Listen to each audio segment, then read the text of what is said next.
Jalaluddin As-Suyuti dan Jalaluddin Al-Mahalli. Ya, pada pertemuan sebelumnya kita sudah selesai membahas surat Az-Zukhruf ayat 32. Berarti kita masuk ayat yang 33 dan seterusnya. A'udzu billahi minasyaitonir rajim. Walaula an yakuna an-nasu ummatan wahidatan laja'alna liman yakfuru birrahmani libuyutihim suqufan min fiddah suqufan min fiddatin wa ma'arij 'alaiha yadhharun walibuyutihim abwaban wa sururan 'alaiha yattaqi'una wa zukhrufa wa in kullu dzalika lamma mata'ul hayatid dunya wal akhiratu 'inda rabbika lil muttaqin. Walaula ayyakunan nasu ummatan wahidatan laja'alna liman yakfuru birrahmani libuyutihim suqufan min fiddah. Kalaulah sekiranya umat manusia tidak menjadi satu umat, sekiranya umat manusia tidak menjadi satu umat, niscaya kami jadikan bagi orang-orang yang kafir kepada Ar-Rahman atap-atap rumah mereka dari perak, wa ma'arij 'alaiha yadhharun, dan kami jadikan juga tangga yang mereka naiki dari perak. Walibuyutihim abwaban wa sururan 'alaiha yattaqi'un, dan kami jadikan juga pintu-pintu rumah mereka dan dipan-dipan yang tempat mereka bersandar dari perak, wa zukhrufa, dan kami jadikan juga bagi mereka perhiasan dari emas-emas. Wa in kullu dzalika lamma mata'ul hayatid dunya, yang seperti itu semua itu hanyalah kesenangan kehidupan dunia. Wal akhiratu 'inda rabbika lil muttaqin, dan akhirat di sisi Tuhanmu akhirat di sisi Tuhanmu bagi orang-orang yang bertakwa. Jadi terjemahan seluruhnya, kalaulah tidak umat manusia menjadi satu umat, niscaya kami jadikan bagi orang-orang yang kafir kepada Tuhan yang Maha Pengasih atap rumah dari perak, begitu juga tangga yang mereka naiki kami berikan dari perak, dan juga kami jadikan pintu-pintu rumah mereka dan dipan-dipan tempat bersandar mereka dari perak, dan kami berikan juga kepada mereka perhiasan dari emas.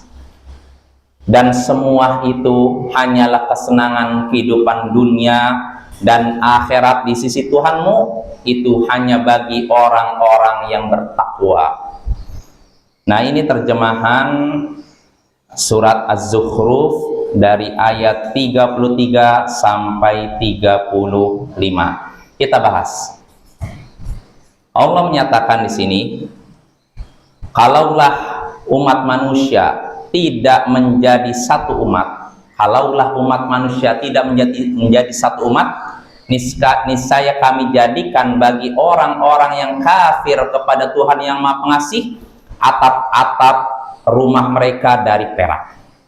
Kalaulah umat manusia tidak menjadi satu umat, maksudnya di sini kata Imam Al-Mahalli alal kufr. Kalaulah umat manusia tidak menjadi satu umat yang kafir, artinya kalau saja umat manusia ini tidak akan menjadi kafir semua, tentu akan Allah jadikan bagi orang-orang kafir atap rumah mereka dari perak.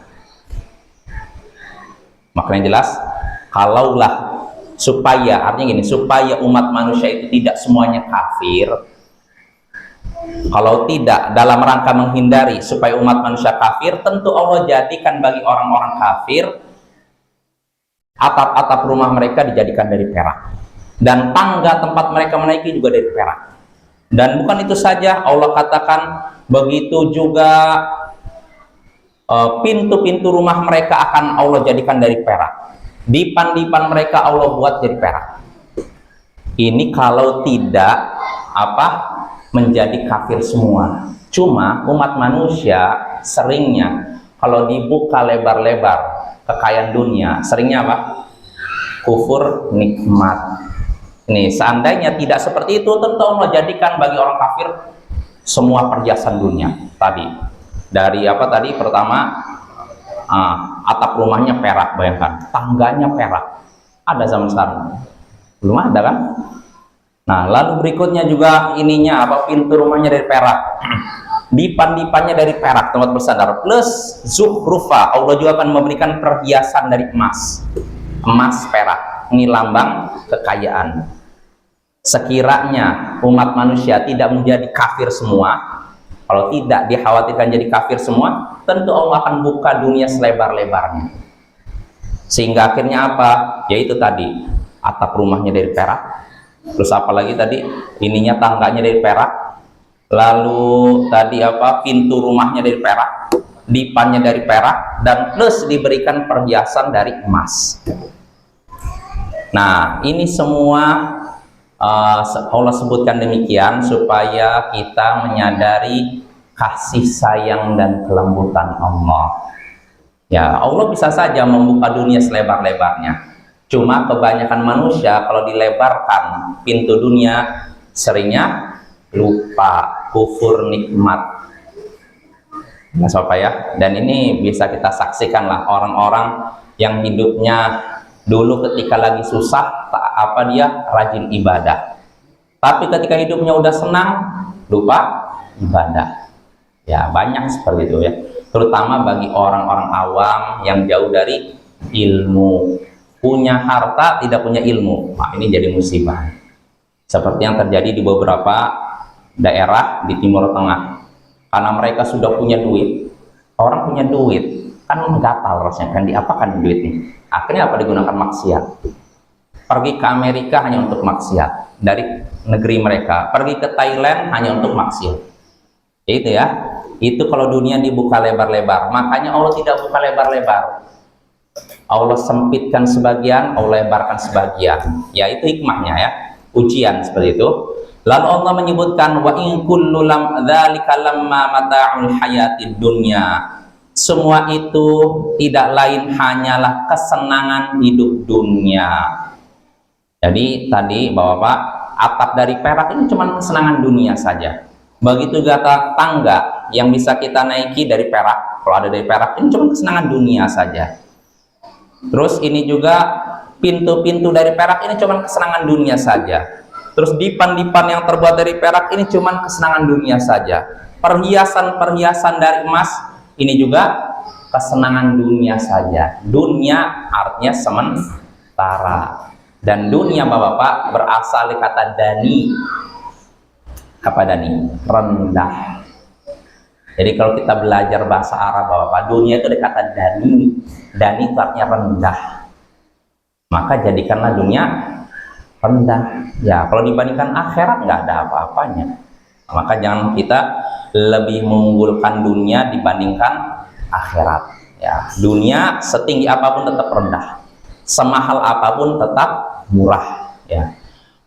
Nah, ini ya, Allah ingatkan bahwa semua tadi, atap dari perak, tangga dari perak, pintu dari perak, dipan dari perak, perhiasan dari emas, semua ini cuman kesenangan dunia yang sementara, tidak abadi.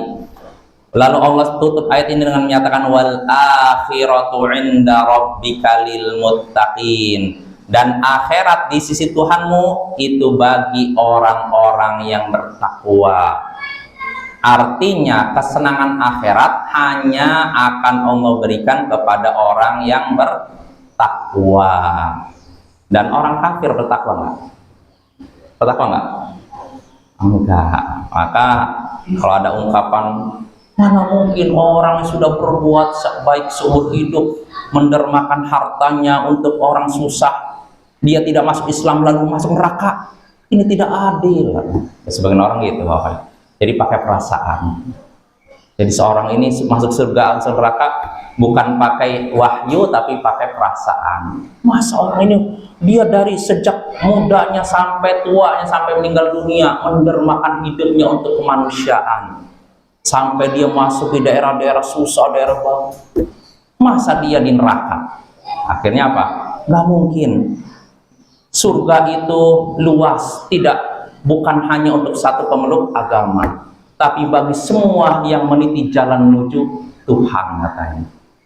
Ini ungkapan sebagian orang-orang liberal. Ya, jadi surga itu bukan milik satu pemeluk agama saja, karena surga itu luas. Jadi nggak cukup satu pemeluk agama saja, semua pemeluk agama bisa masuk selama mereka berbuat kebaikan. Betul itu.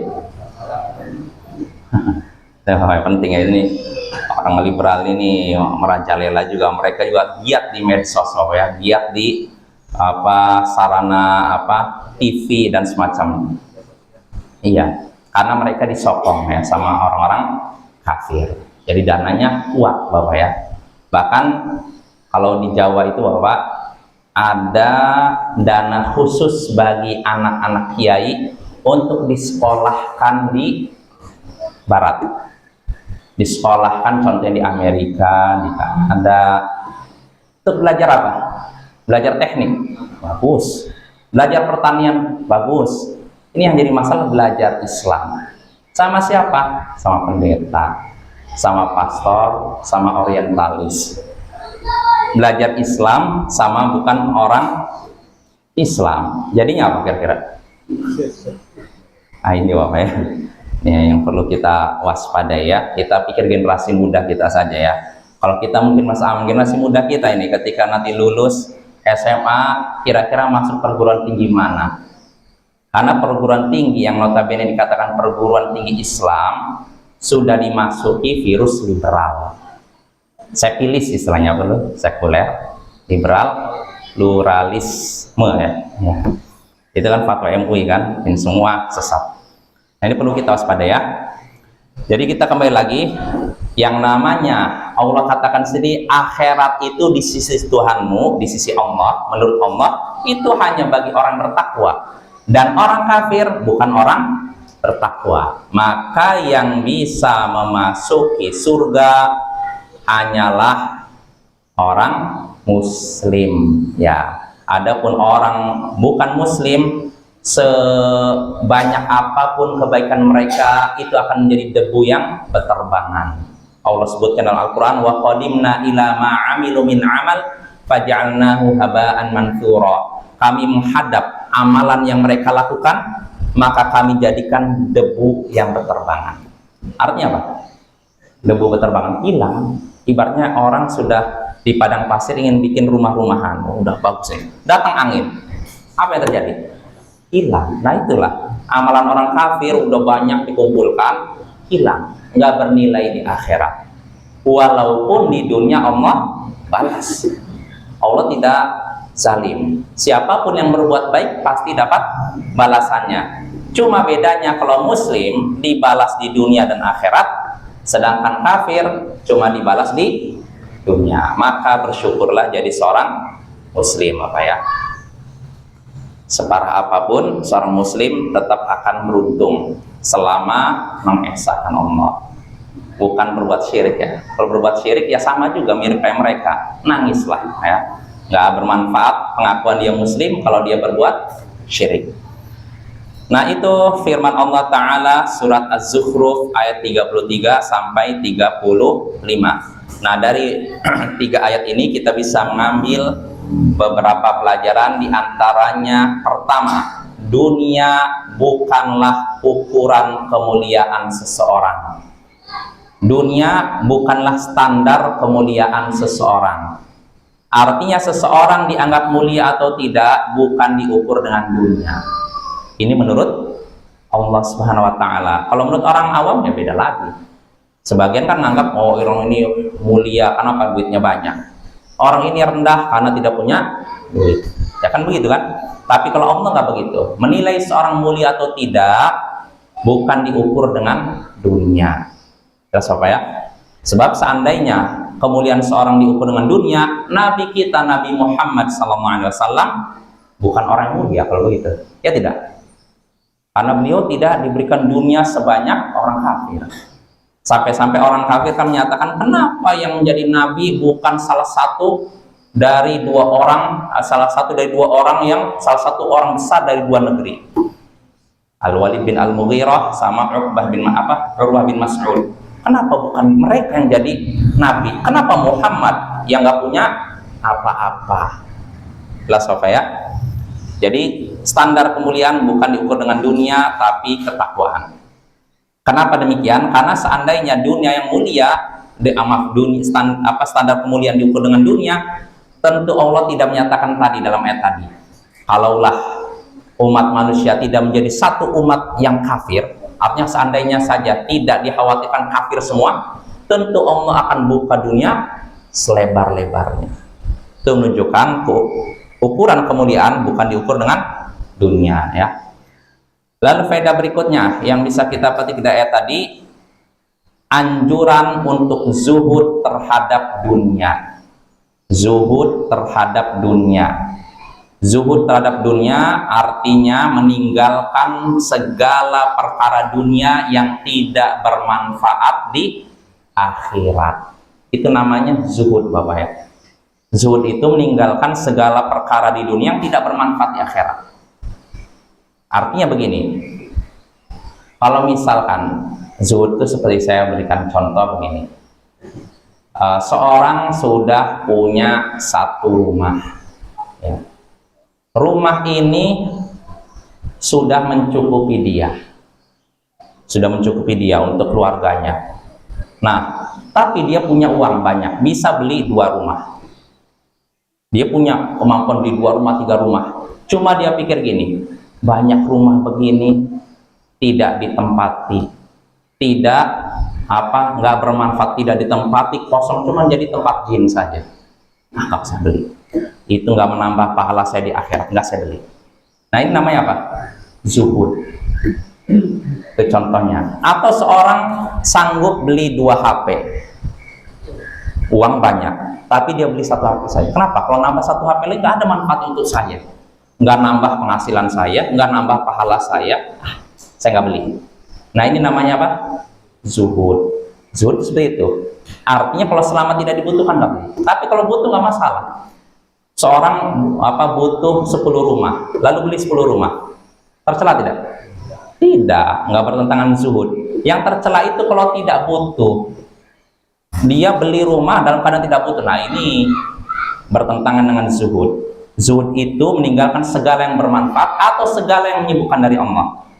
Seorang punya mobil 1, dia sanggup beli 2, 3. Cuma kalau saya beli 2 nanti sibuk saya, malah lupa ibadah, saya tinggalkan.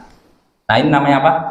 Zuhud. Ya, itu zuhud ya. Jadi zuhud itu bukan memakai pakaian bolong-bolong atau yang dipenuhi dengan kutu, tidak dicuci selama sebulan, seperti yang dipraktekkan sebagian kaum sufi. Jadi sebagian mereka anggap itulah zuhud. Zuhud itu memakai pakaian sudah bolong-bolong, sudah penuh dengan ulat. Daun biasanya kutu ya. Nah, itu dianggap zuhud. Nah, itu bukan zuhud, itu malas namanya. Zuhud itu tidak malas ya. Bedakan ya. Zuhudnya orang sufi itu bikin orang mandang Islam itu jadi rendah. Karena apa? Mandang Islam ini kok agama yang kotor, agama yang malas dan semacam. Islam justru menentang kemalasan. Islam menganjurkan kebersihan. Sedangkan kaum sufi menganggap dengan pakaian kotor, penuh dengan kutu, itu kemuliaan. Makanya ada salah seorang dari mereka pernah menyatakan, saya nggak pernah bangga dalam Islam kecuali dalam 3 keadaan. Ini sebagian ada seorang kaum sufi menyatakan demikian. Seorang sufi berkata, saya nggak pernah bangga dalam Islam, nggak pernah senang dalam Islam kecuali dalam 3 kejadian. Pertama apa? Saya memakai pakaian yang sudah tidak lama dilepas, lalu dipenuhi dengan kutu, lalu saya tidak bisa membedakan ini kutu apa wol. Jadi pakaian sufi kan dari wol, jadi saking banyaknya kutu dia nggak bisa bedakan ini wol apa kutu. Maka aku pun merasa bahagia katanya. Jadi ketika pakaiannya penuh dengan kutu itu bahagia. Pertama. Lalu kedua, saya pernah tertidur di masjid lalu diseret oleh pengurus masjid. Mungkin orang tidur-tidur diseret keluar. Maka saya pun merasakan bahagia katanya, ketika diusir dari masjid.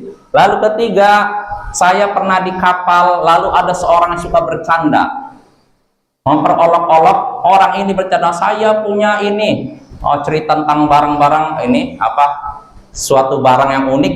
Nah, barangnya seperti rambut orang ini, sambil megang rambut saja katanya. Maka aku pun merasa bahagia. Jadi bahagianya dengan apa?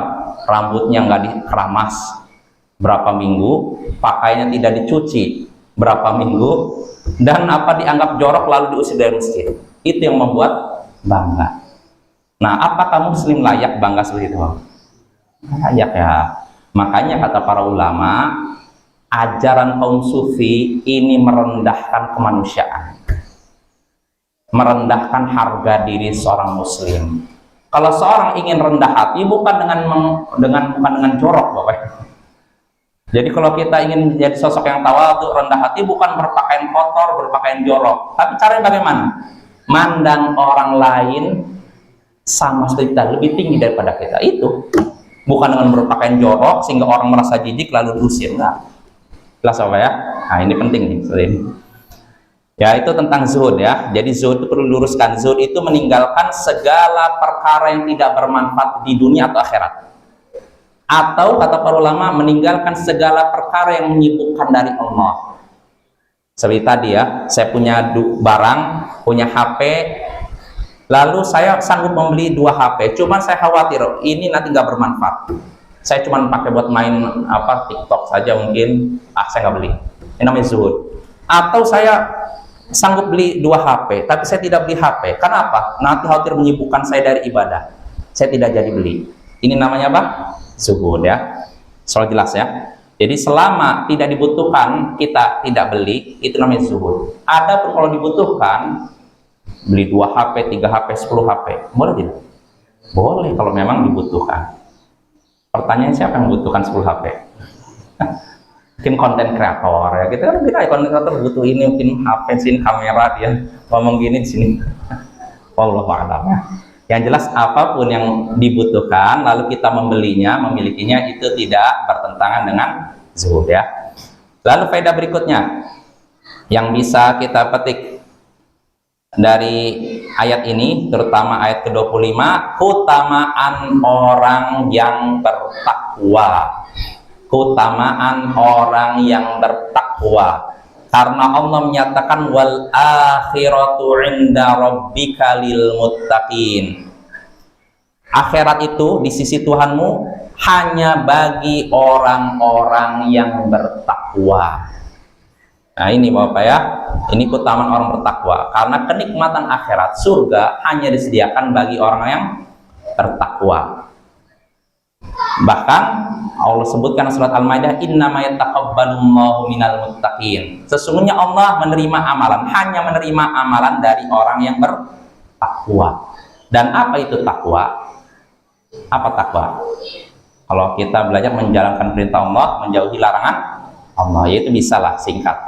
Tapi yang bagus definisi takwa yang disebutkan oleh Talq bin Habib, seorang ulama tabi'in, yaitu apa? At-taqwa an ta'mala bi ta'atillah ala nurin minallah tarju thawaballah wa an tatruka ma'siyallah ala nurin minallah takhafu iqaballah. Ini definisi takwa yang paling bagus ini. Takwa yaitu engkau menaati Allah berdasarkan cahaya dari Allah karena mengharapkan pahala dari Allah, dan engkau meninggalkan maksiat kepada Allah berdasarkan cahaya dari Allah karena takut siksa Allah. Nah, ini definisi takwa. Jadi kalau Bapak bisa memahami, menghafal ini, bagus nih. Pertama, kita jelaskan yang namanya takwa, menjalankan ketaatan kepada Allah. Apa contoh menjalankan ketaatan kepada Allah? Salat, zakat, puasa Ramadan, ya kan? Atau berbuat baik kepada orang. Menjalankan ketaatan kepada Allah berdasarkan cahaya dari Allah. Apa maksudnya? Ilmu. Artinya tahu ini diperintahkan, ini dianjurkan. Makanya kalau ada orang melakukan kebaikan tapi tidak tahu itu baik, Bertakwa? Tidak bertakwa. Ya memang dia tidak disiksa, tapi bukan dianggap bertakwa. Orang dianggap bertakwa tahu kalau ini kebaikan maka dikerjakan. Jelas ya? Maka di sini pentingnya ilmu juga. Orang cuma beramal karena ikut-ikutan, ya beda dengan orang yang tahu itu diperintahkan. Ya, jadi ini engkau menjalankan ketaatan kepada Allah berdasarkan cahaya dari Allah, artinya berdasarkan ilmu. Lalu apa? Berikutnya, karena mengharapkan pahala dari Allah. Nah ini penting nih. Karena apa? Bisa jadi ada orang yang melakukan ibadah, contohnya tahu itu diperintahkan, tapi niatnya kiri kanan, ingin dibicarakan, dipuji. Nah ini tidak bertakwa. Jadi seorang dianggap bertakwa harus berdasarkan ilmu dan niatnya ikhlas mengharapkan pahala dari Allah. Ini yang bagian pertama. Bagian berikutnya yang disebutkan oleh Talq bin Habib, engkau meninggalkan maksiat kepada Allah berdasarkan cahaya dari Allah karena takut siksa Allah. Engkau meninggalkan maksiat kepada Allah. Maksiat kepada Allah contohnya apa? Banyak. Zina, minuman keras dan semacamnya. Ya contohnya seorang, dia tidak berzina karena cahaya, berdasarkan cahaya dari Allah. Artinya apa? Berdasarkan ilmu, artinya tahu zina itu haram. Nah makanya kalau ada orang nih, anggap nih zaman sekarang tidak berzina, tapi tidak tahu kalau itu diharamkan oleh Allah, bertakwa tidak? Tidak bertakwa.